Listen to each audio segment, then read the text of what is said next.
Not at night without a dive boat. That's really dangerous. What did you make of it when you saw this?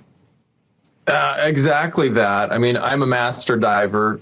There's nobody around there with a dive boat, with a dive flag, anything like that. I like to dive at night. Some people go lobster diving. It is still possible. This particular one, we haven't had time even to get out there to go check this out in the field.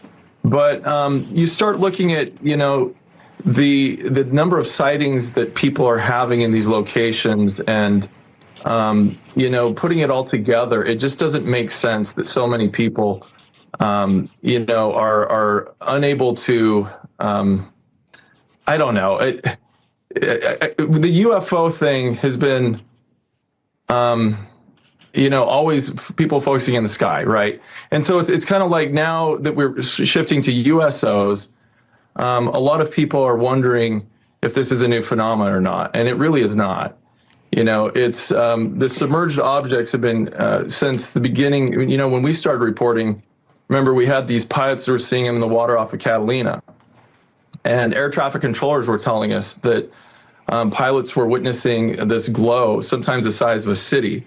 And so here you have this Fort Lauderdale case. It's a lot smaller, but it's really hard to say whether we're looking at a natural phenomena. These definitely not like phosphorus and algae. It's nothing like that. And it definitely doesn't explain how people are seeing the objects come up out of the water and zip out, and these huge like flaps have been going on for decades. And then the ones that dive back into the water and don't even make a splash, which is also, it just gives makes the hair on my neck stand on end. Again, I just want to go back to these pictures. Not divers, but is it possible? Well, first of all, have we seen any, plausible explanations surfacing? Like, well, this could be the military testing out new technology. This could be all sorts of stuff that we're not supposed to be seeing. Could be the enemy, although I doubt the enemy wants to be seen like this. But any plausible stuff that you've seen surface? In this particular case, we really haven't had a chance, no pun intended, to dive into it yet. But this is just an example, like I said, of something that is much bigger, where I've had numerous cases where people are telling us have been out in the boat, they've been far away from shore, which again would be much more difficult to be just divers. And they've passed over areas about the size of a football field.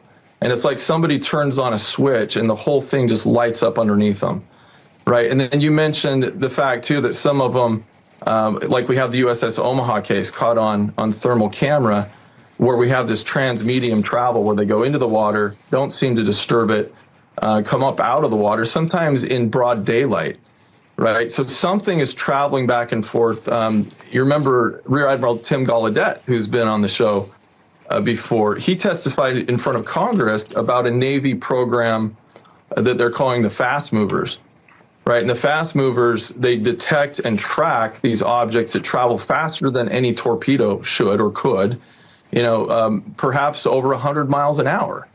Right. And so you've got the fast ones, you have ones that kind of just linger there, huge, kind of like the size of a city. These guys, I think, were really afraid because they didn't know, should we actually drive over it? What's going to happen if we do? Is it going to take us down, suck us in?